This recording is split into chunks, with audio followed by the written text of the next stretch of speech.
പ്രിയപ്പെട്ട കുട്ടികളെ, ഭൗതികശാസ്ത്രത്തിൻ്റെ 10ാം ക്ലാസ്സിലെ 3ാമത്തെ യൂണിറ്റിലേക്ക് സ്വാഗതം. ഈ യൂണിറ്റിലെ 2ാമത്തെ ക്ലാസ്സാണ്. നമ്മൾ കഴിഞ്ഞ ക്ലാസ്സിൽ എന്താണ് പഠിച്ചത്? അതെ, വൈദ്യുത കാന്തിക പ്രേരണം, ഇലക്ട്രോ മാഗ്നറ്റിക് ഇൻഡക്ഷൻ. ഒരു ചാലകവുമായി ബന്ധപ്പെട്ട കാന്തിക ഫ്ലക്സിന് വ്യതിയാനമുണ്ടാകുമ്പോൾ ചാലകത്തിൽ ഒരു EMF പ്രേരണം ചെയ്യുന്നു. ഈ EMFനെ പ്രേരിത EMF എന്നും തൽഫലമായി ചാലകത്തിലൂടെ ഒരു വൈദ്യുതി ഒഴുകുന്നു. ഈ വൈദ്യുതിയെ പ്രേരിത വൈദ്യുതി എന്നും പറയുന്നു. വായിച്ചു നോക്കിയല്ലോ, കഴിഞ്ഞ ക്ലാസ്സിൽ ഞാൻ പഠിപ്പിച്ച കാര്യങ്ങളെല്ലാം നന്നായിട്ട് മനസ്സിലായില്ലേ? അടുത്തത് നമ്മൾ പഠിക്കാൻ പോകുന്നത് ഈ ചാലകത്തിൽ ഉളവായ പ്രേരിത വൈദ്യുതി എന്തെല്ലാം ഘടകങ്ങളെ ആശ്രയിച്ചിരിക്കുന്നു.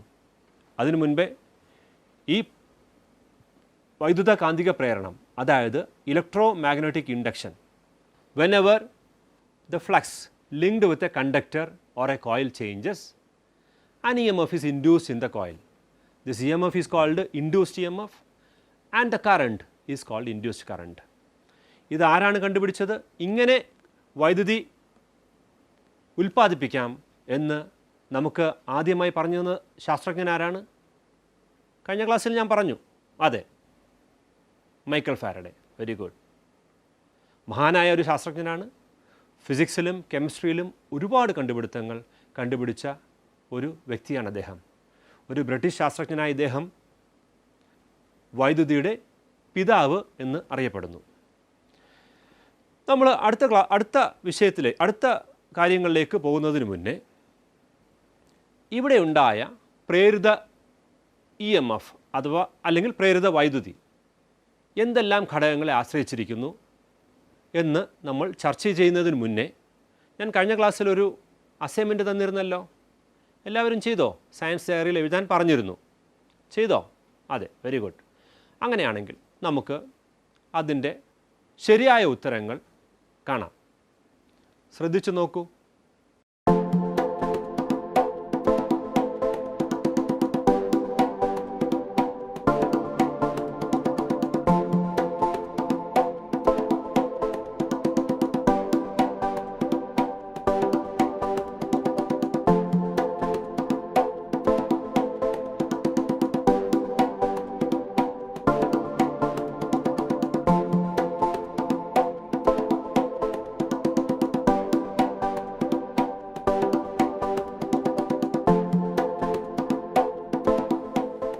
നിങ്ങളുടെ ഉത്തരങ്ങളെല്ലാം ശരിയല്ലേ? Very good. അതിൻ്റെ അർത്ഥം നിങ്ങൾ ഈ കഴിഞ്ഞ ക്ലാസ് വളരെ നന്നായി ശ്രദ്ധിച്ചിരുന്നു എന്നുള്ളതാണ്. ഏതെങ്കിലും തെറ്റുണ്ടെങ്കിൽ അത് ഇതുമായി കമ്പയർ ചെയ്ത് തെറ്റ് തിരുത്തി എഴുതുക.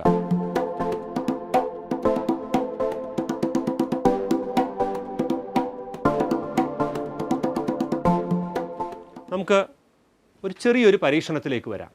ഇത് ഒരു സോളിനോയിഡ്. എന്താണിത്? ഗാൽവനോമീറ്റർ. ഗാൽവനോമീറ്റർ എന്താണെന്ന് ഞാൻ കഴിഞ്ഞ ക്ലാസ്സിൽ വിശദമായി പറഞ്ഞു തന്നു. ഓർമ്മയുണ്ടല്ലോ? അതെ. ഇതറിയാമല്ലോ? അതെ, കാന്തം, ഒരു മാഗ്നറ്റ്. ഇത് വേറൊരു മാഗ്നറ്റാണ്. ഈ രണ്ട് കാന്തങ്ങളുടെയും വ്യത്യാസം എന്താണെന്ന് ചോദിച്ചാൽ, ഇതൊരു സ്ട്രോങ്ങർ മാഗ്നറ്റാണ് അഥവാ ശക്തിയേറിയ കാന്തമാണ്. ഇതൊരു വീക്കർ മാഗ്നറ്റാണ്, ശക്തി കുറഞ്ഞ കാന്തമാണ്. ഇനി ഞാൻ ചെയ്യാൻ പോകുന്ന പ്രവർത്തനം വളരെ ശ്രദ്ധിച്ചിരിക്കണം. പ്രത്യേകിച്ച് ഈ ഗാൽവനോമീറ്റർ നീഡിൽ നിങ്ങൾ വളരെ ശ്രദ്ധയോടെ വീക്ഷിക്കുക. നോക്കൂ, ഞാൻ ഈ ശക്തിയേറിയ കാന്തത്തെ ഈ കോയിലിനുള്ളിലേക്ക് അല്ലെങ്കിൽ സോളിനോയിഡിനുള്ളിലേക്ക് ചലിപ്പിക്കുന്നു. ഡിഫ്ലക്ഷൻ ശ്രദ്ധിച്ചോ? ഞാനൊന്നുകൂടി കാണിക്കാം.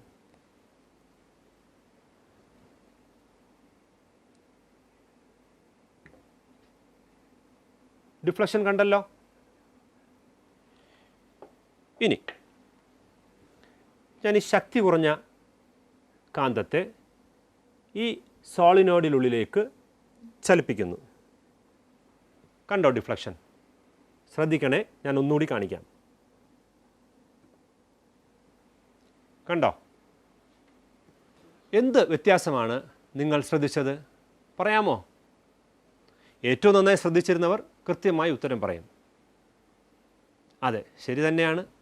സ്ട്രോങ്ങർ മാഗ്നറ്റ് ഞാൻ ചലിപ്പിച്ചപ്പോൾ ഗാൽവനോമീറ്റർ നീഡിൽ വളരെ നന്നായി ഡിഫ്ലക്റ്റ് ചെയ്തു. എന്നാൽ വീക്കർ മാഗ്നറ്റ്, ശക്തി കുറഞ്ഞ കാന്തം സോളിനോയിഡിനുള്ളിലേക്ക് ചലിപ്പിച്ചപ്പോൾ എന്ത് സംഭവിച്ചു? അവിടെയും ഗാൽവനോമീറ്റർ നീഡിൽ ഡിഫ്ലക്റ്റ് ചെയ്തു, എന്നാൽ കുറച്ച് മാത്രമേ ഡിഫ്ലക്റ്റ് ചെയ്തുള്ളൂ. When I move the stronger magnet into the solenoid, we observe that the needle deflects more. But when I move the weaker magnet, we see that in this case also the galvanometer deflects, but not as strong as in the previous case. മനസ്സിലായല്ലോ? അപ്പോൾ നമ്മൾക്ക് എന്ത് മനസ്സിലായി? നമുക്ക് എന്ത് നിഗമനത്തിലെത്താം? പറയാമോ? അതെ, ശരിയാണ്. ഈ സർക്യൂട്ടിൽ പ്രേരണം ചെയ്ത വൈദ്യുതി കാന്തത്തിൻ്റെ ശക്തിയെ ആശ്രയിച്ചിരിക്കുന്നു. അങ്ങനെയല്ലേ നമുക്ക് മനസ്സിലായത്? അതെ. അതായത് പ്രേരിത വൈദ്യുതി മാഗ്നറ്റിക് ഫീൽഡിൻ്റെ സ്ട്രെങ്തിനെ ആശ്രയിച്ചിരിക്കുന്നു. അതുകൊണ്ടാണ് ശക്തി കൂടിയ കാന്തം ഉപയോഗിച്ചപ്പോൾ കൂടുതൽ വൈദ്യുതി ഒഴുകിയതിൻ്റെ ഫലമായിട്ടാണ് ഈ ഗാൽവനോമീറ്റർ നീഡിൽ കൂടുതൽ ഡിഫ്ലക്റ്റ് ചെയ്തത്. നമുക്ക് അടുത്തൊരു പ്രവർത്തനം നടത്തി നോക്കാം. ഞാനിവിടെ ഒരേ മാഗ്നറ്റ് ഉപയോഗിക്കുന്നു. നിങ്ങൾക്കിവിടെ കാണാം, ഇത് സോളിനോയിഡ് നമ്പർ 1, ഇത് സോളിനോയിഡ് നമ്പർ 2. എന്താണ് ഇവ തമ്മിലുള്ള വ്യത്യാസം? പറയാമോ? അതെ, ഈ സോളിനോയിഡിൽ ചുറ്റുകളുടെ എണ്ണം വളരെ കൂടുതലാണ്. എന്നാൽ ഈ സോളിനോയിഡിലാണെങ്കിലോ, സോളിനോയിഡ് 1നെ അപേക്ഷിച്ച് ഇവിടെയാണെങ്കിൽ ചുറ്റുകളുടെ എണ്ണം കുറവാണ്. അപ്പോൾ ഇവിടെ രണ്ട് സെറ്റ് ഓഫ് ഉപകരണങ്ങളുണ്ട്. ഒരു വ്യത്യാസം മാത്രമേ ഉള്ളൂ. ഗാൽവനോമീറ്റർ ഒരുപോലത്തേതാണ്, കാന്തം ഒരേ കാന്തമാണ് ഞാൻ ഈ രണ്ട് പ്രവർത്തനങ്ങൾക്ക് ഉപയോഗിക്കുന്നത്. എന്നാൽ വ്യത്യാസം ഏതിന് മാത്രമേ ഉള്ളൂ? ഇവിടെയാണെങ്കിലോ solenoid with more number of turns, ഈ സോളിനോയിഡിൽ കൂടുതൽ കമ്പിച്ചുറ്റുകളുണ്ട്. ഇവിടെയാണെങ്കിലോ സോളിനോയിഡിൽ കുറച്ച് കമ്പിച്ചുറ്റുകളേ ഉള്ളൂ. നമുക്ക് പരീക്ഷണം നടത്തി നോക്കാം. ഗാൽവനോമീറ്റർ നീഡിൽ ഡിഫ്ലക്ഷൻ നിങ്ങൾ ശ്രദ്ധിക്കുക. ശ്രദ്ധിച്ചോ? ഒരു വശത്തേക്ക് ചലിച്ചു, നീഡിൽ അതിൻ്റെ ആദ്യ സ്ഥലത്തേക്ക് വന്നു. ഇനി നമുക്കിവിടെ നോക്കാം.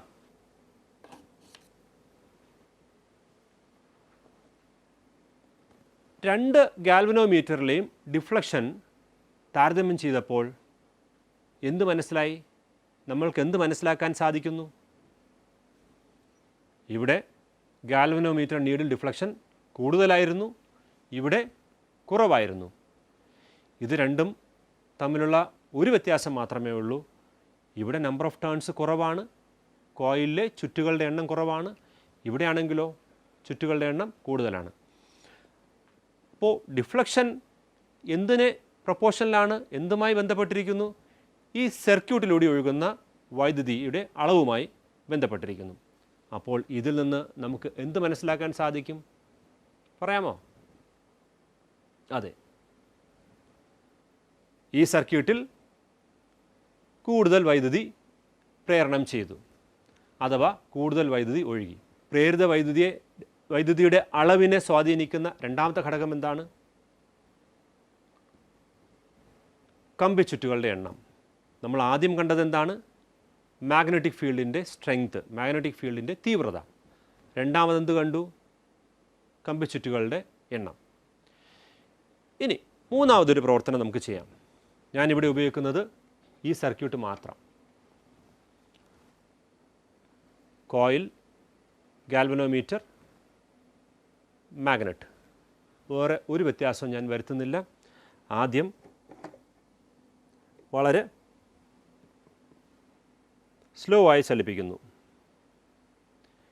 അടുത്തത് വളരെ ഫാസ്റ്റായി ചലിപ്പിക്കുന്നു. നിങ്ങൾ ഒന്നുകൂടി ശ്രദ്ധിക്കൂ. ശ്രദ്ധിച്ച് ഗാൽവനോമീറ്റർ നീഡിൽ നോക്കണം. വ്യത്യാസം ഇത്രയേ ഉള്ളൂ. ആദ്യം ഞാൻ ഈ കാന്തത്തെ ഈ സോളിനോയിഡിനുള്ളിലേക്ക് വളരെ പതുക്കെ ചലിപ്പിക്കുന്നു. രണ്ടാമത് കാന്തത്തെ സോളിനോയിഡിനുള്ളിലേക്ക് വളരെ വേഗത്തിൽ ചലിപ്പിക്കുന്നു. നിങ്ങൾ ഒബ്സർവ് ചെയ്യേണ്ടത് എന്താണ്? ഈ ഗാൽവനോമീറ്റർ നീഡിൽ ഡിഫ്ലക്ഷന് എന്ത് വ്യത്യാസമാണ് ഉണ്ടാകുന്നത് എന്നുള്ളതാണ്.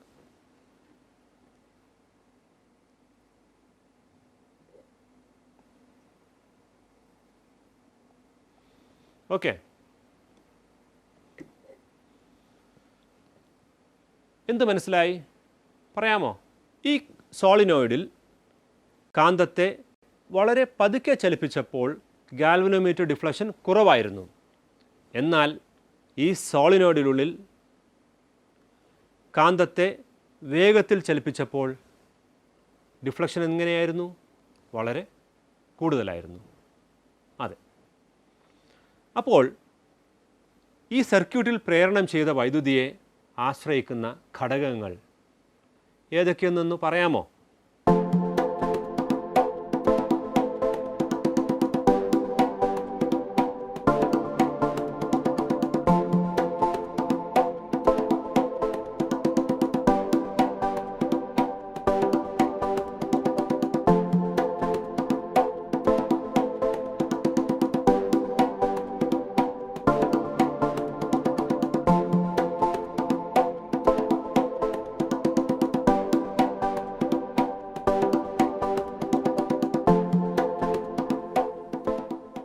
അതെ, ശരിയാണ്. ഒന്ന് കാന്തശക്തി അല്ലെങ്കിൽ കാന്തിക മണ്ഡലത്തിൻ്റെ സ്ട്രെങ്ത്. Very good. രണ്ടാമതെന്താണ്? പറയൂ. രണ്ടാമത്തെ പ്രവർത്തനം നിങ്ങൾ ആലോചിച്ചാൽ മതി, നിങ്ങൾക്ക് അതിൻ്റെ ഉത്തരം കിട്ടും. അതെ, സോളിനോയിഡിലെ കമ്പിച്ചുറ്റുകളുടെ എണ്ണം. മൂന്നാമതാണെങ്കിലോ കാന്തത്തിൻ്റെ ചലനവേഗത. കാന്തത്തിൻ്റെയോ സോളിനോയിഡിൻ്റെയോ ചലനവേഗത, ഏത് ചലിപ്പിച്ചാലും മതി. അപ്പോൾ നിങ്ങൾക്ക് ഇവിടെ ശ്രദ്ധിക്കാം, ഒരു സോളിനോയിഡിൽ പ്രേരണം ചെയ്യുന്ന വൈദ്യുതി ആശ്രയിക്കുന്ന 3 ഘടകങ്ങൾ: സോളിനോയിഡിൻ്റെ കമ്പിച്ചുറ്റുകളുടെ എണ്ണം, കാന്തശക്തി അല്ലെങ്കിൽ കാന്തിക മണ്ഡലത്തിൻ്റെ ശക്തി, 3 ചലനവേഗം. അത് സോളിനോയിഡോ കാന്തമോ ആകട്ടെ. മനസ്സിലായോ? ഓക്കെ, നമുക്കിനി അടുത്ത ഒരു പരീക്ഷണത്തിലേക്ക് പോകാം. ഞാൻ ഈ പരീക്ഷണം ആവർത്തിക്കുന്നു. കാന്തം, സോളിനോയിഡ്, ഗാൽവനോമീറ്റർ. നിങ്ങൾ ഒബ്സർവ് ചെയ്യേണ്ടത് ഗാൽവനോമീറ്റർ നീഡിലാണ്. ഞാൻ ഈ കാന്തത്തെ ഈ സോളിനോയിഡ് ഉള്ളിലേക്കും പുറത്തേക്കും ചലിപ്പിക്കുന്നു.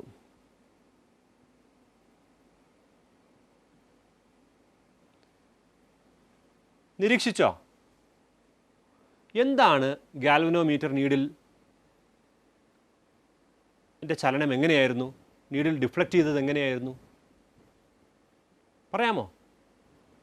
അതെ, അങ്ങോട്ടും ഇങ്ങോട്ടും ചലിച്ചു. ഇരുവശത്തേക്കും ഇരു ദിശകളിലേക്കും ഗാൽവനോമീറ്റർ നീഡിൽ ഡിഫ്ലക്റ്റ് ചെയ്തു. അതിൻ്റെ അർത്ഥം എന്താണെന്ന് അറിയാമോ? ഇവിടെ ഈ സർക്യൂട്ടിൽ വൈദ്യുതി പ്രേരണം ചെയ്തു. ഈ പ്രേരണം ചെയ്ത വൈദ്യുതിയുടെ ദിശ ഒരുപോലെ ആയിരുന്നോ? ഒരുപോലെ ആയിരുന്നെങ്കിൽ ഈ നീഡിൽ ഒരു സൈഡിൽ ഒരു ദിശയിൽ മാത്രമേ ചലിക്കൂ ഉള്ളായിരുന്നു. ഇവിടെ എന്ത് സംഭവിച്ചു? ഈ നീഡിൽ ഇരു ദിശകളിലേക്കും ചലിച്ചു. When I am moving the magnet into the coil and when I am taking it out, when I am moving into the coil and taking it out, we see that the galvanometer needle deflects in both sides. മനസ്സിലായല്ലോ? അപ്പോൾ ഇവിടെ ഉണ്ടായ വൈദ്യുതിക്ക് ഒരു പ്രത്യേകതയുണ്ട്. എന്താണെന്നറിയാമോ? ഇത് ഇരു ദിശകളിലേക്കും മാറുന്ന ഒരു വൈദ്യുതിയാണ്. ഇത്തരം വൈദ്യുതിയെ നമ്മളൊരു പേര് പറയും, പ്രത്യാവർത്തി ധാരാവൈദ്യുതി അഥവാ ഓൾട്ടർനേറ്റിംഗ് കറണ്ട്. നിങ്ങൾ കേട്ടിട്ടുണ്ടല്ലോ അല്ലേ? ഓൾട്ടർനേറ്റിംഗ് കറണ്ട്, എ സി കേട്ടിട്ടുണ്ടാകും. ഓൾട്ടർനേറ്റിംഗ് കറണ്ട് ക്രമമായ ഇടവേളകളിൽ ഇരു ദിശകളിലേക്കും മാറുന്ന വൈദ്യുതിയാണ് A C. The current which changes its direction periodically is called alternating current. ഞാൻ ഒന്നുകൂടി കാണിച്ചു തരാം. നോക്കൂ, ഗാൽവനോമീറ്റർ നീഡിൽ ആണ് നിങ്ങൾ ഒബ്സർവ് ചെയ്യേണ്ടത്.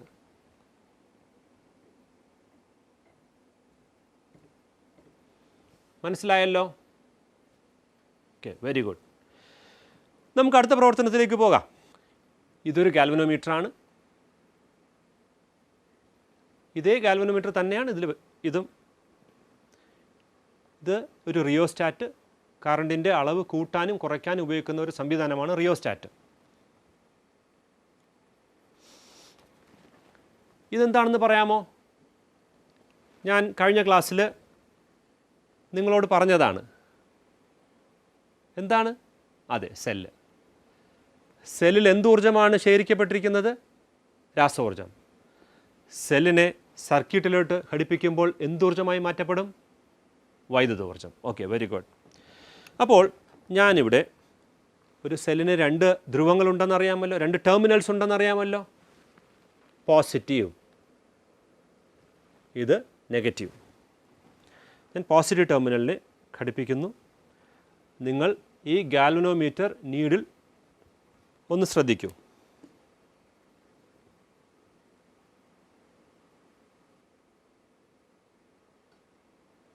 കണ്ടോ? ഞാനൊന്നുകൂടി കാണിക്കാം. The needle deflects in one side and stays there. എന്താണ് മനസ്സിലായത്? പറയാമോ? അതെ, ഇവിടെ നീഡിലിന് എന്ത് സംഭവിച്ചു? ഒരു വശത്തേക്ക് മാത്രം ഡിഫ്ലക്റ്റ് ചെയ്തു. എന്ത് ചെയ്തു? അവിടെ നിന്നു. ഇങ്ങനെയുള്ള വൈദ്യുതിയെ പറയുന്ന പേരാണ് നേർധാരാ വൈദ്യുതി. ഒരു ദിശയിൽ മാത്രം ഒഴുകുന്ന വൈദ്യുതിയാണ് നേർധാര വൈദ്യുതി. The current which flows in one direction അല്ലെങ്കിൽ യൂണി ഡയറക്ഷണൽ കറണ്ട്, അതാണ് ഡി സി അഥവാ ഡയറക്റ്റ് കറണ്ട് അല്ലെങ്കിൽ നേർധാര വൈദ്യുതി എന്ന് പറയും. ഇപ്പോൾ നമ്മൾ എത്ര തരം കറണ്ടിനെ കുറിച്ചാണ് നമ്മളിപ്പോൾ പറഞ്ഞത്? പറയാമോ? അതെ, രണ്ട് തരം. ഏതൊക്കെയാണ്? Very good. എ സിയും ഡി സിയും, അതായത് ഓൾട്ടർനേറ്റിംഗ് കറണ്ടും ഡയറക്റ്റ് കറണ്ടും, നേർധാര വൈദ്യുതിയും പ്രത്യാവർത്തിധാര വൈദ്യുതിയും. ഗ്രാഫ് ശ്രദ്ധിക്കൂ. ഡി സി ഗ്രാഫാണ്. നിങ്ങൾക്ക് അവിടെ ശ്രദ്ധിച്ചാൽ മനസ്സിലാകും. ഇ എം എഫ് മാറുന്നുണ്ടോ? ഇല്ല, അത് നേർധാര വൈദ്യുതിയാണ്, ഡി സി. സെല്ലിൽ നിന്ന് ലഭിക്കുന്നത് ഏത് വൈദ്യുതിയാണ്? പറയാമോ? അതെ, വെരി ഗുഡ്, വളരെ ശരിയാണ്. അത് നേർധാര വൈദ്യുതി അഥവാ ഡി സി. എന്നാൽ രണ്ടാമത്തെ ഗ്രാഫ് ശ്രദ്ധിക്കൂ. കണ്ടോ, ഒരു പ്രത്യേകത കാണുന്നില്ലേ? ആ EMF കുറയുന്നു, കൂടുന്നു, വീണ്ടും കുറയുന്നു, നെഗറ്റീവ് സൈഡിലേക്ക് പോകുന്നു, പോസിറ്റീവ് സൈഡിലും നെഗറ്റീവ് സൈഡിലും പോകുന്നതായിട്ട് കാണുന്നു. ഇരുവശങ്ങളിലേക്കും പോകുന്നു, ഇരു ദിശകളിലേക്കും പോകുന്നു. ദിശ മാറുന്ന വൈദ്യുതി ഏതാണ്? നമ്മളിപ്പോൾ കണ്ടതാണ് ഈ പരീക്ഷണത്തിൽ. കാന്തത്തെ അകത്തേക്കും പുറത്തേക്കും ചലിപ്പിച്ചപ്പോൾ ഈ ഗാൽവനോമീറ്റർ നീഡിൽ ഇരു ദിശകളിലേക്കും സഞ്ചരിച്ചത് കണ്ടതല്ലേ? അതെന്ത് വൈദ്യുതിയാണ്? AC. ആ ഗ്രാഫാണ് നിങ്ങൾ കാണുന്നത്. അപ്പോൾ രണ്ട് തരം വൈദ്യുതിയുണ്ട്, AC-യും DC-യും. ഈ ക്ലാസ് അവസാനിപ്പിക്കുന്നതിന് മുന്നേ നമ്മൾ ഇന്ന് എന്തൊക്കെയാണ് ചർച്ച ചെയ്തത്? പ്രധാനമായിട്ടും അതെ, ഒരു ചാലകത്തിൽ പ്രേരണം ചെയ്യുന്ന EMF-നെയോ വൈദ്യുതിയെയോ സ്വാധീനിക്കുന്ന ഘടകങ്ങൾ, അതല്ലേ നമ്മൾ പ്രധാനമായിട്ടും ചർച്ച ചെയ്തത്. പിന്നെന്ത് ചർച്ച ചെയ്തു? എന്താണ് AC, എന്താണ് DC? ഇനി അടുത്ത ക്ലാസ്സിൽ വരുന്നതിന് മുന്നേ നിങ്ങൾക്ക് ഞാനൊരു വർക്ക് തരാം. ചുവടെ തന്നിരിക്കുന്ന ഉപകരണങ്ങൾ ഉപയോഗിച്ച് വൈദ്യുതി ഉൽപ്പാദിപ്പിക്കുന്നതിനായി ക്ലാസ് റൂമിൽ ചെയ്ത പരീക്ഷണത്തിൻ്റെ സർക്യൂട്ട് ചിത്രീകരിക്കുക. തന്നിരിക്കുന്ന ഉപകരണങ്ങൾ എന്തൊക്കെയാണ്? ഒരു കാന്തം, കമ്പിച്ചുരുൾ, ഗാൽവനോമീറ്റർ. രണ്ടാമത്തെ ഉപചോദ്യം, പൂർത്തിയായ സർക്യൂട്ടിലൂടെ വൈദ്യുതി ഉൽപ്പാദിപ്പിക്കാൻ കാരണമായ പ്രതിഭാസമേത്? 3. ഈ പ്രതിഭാസം നിർവചിക്കുക. 4. ഈ പരീക്ഷണത്തിൽ ഉൽപ്പാദിപ്പിക്കപ്പെടുന്ന വൈദ്യുതിയുടെ അളവ് വർദ്ധിപ്പിക്കാനുള്ള 3 മാർഗങ്ങൾ എഴുതുക. അടുത്ത ക്ലാസ്സിൽ വരുമ്പോഴേക്കും നിങ്ങളുടെ ശാസ്ത്ര പുസ്തകത്തിൽ ഇത്രയും കാര്യങ്ങൾ എഴുതി കൊണ്ടുവരിക. അപ്പോൾ നമുക്ക് ക്ലാസ് അവസാനിപ്പിക്കാം അല്ലേ? അടുത്ത ക്ലാസ്സിൽ കാണാം. Thank you.